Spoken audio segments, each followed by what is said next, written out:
Question 1. Madam Pang bought some oranges for $10. If she was given a discount of 20%, she would be able to buy 10 more oranges for the same amount of money. What was the original price of each orange?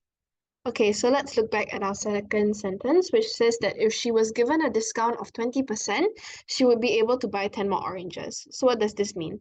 This means that she already spent 80% of $10. And 20% of $10 would cost 10 more oranges.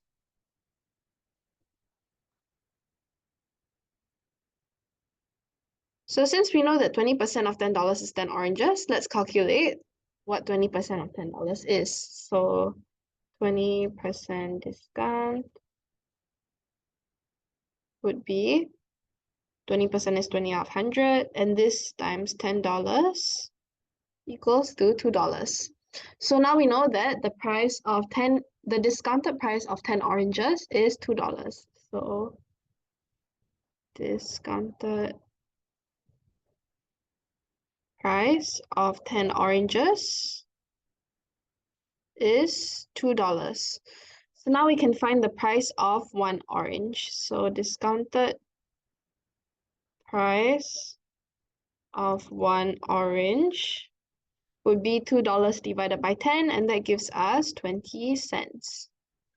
Okay, so since we know that the discounted price is 20% less than the original price, so 80% of original price would be 20 cents. So we want to find the original price of each orange. So let's find 20% first. And this would be 20 cents divided by 4, and that gives us 5 cents. So 100% of original price, which is the same thing as saying original price. This would be 20 cents plus 5 cents, and that gives us 25 cents. So this is your final answer.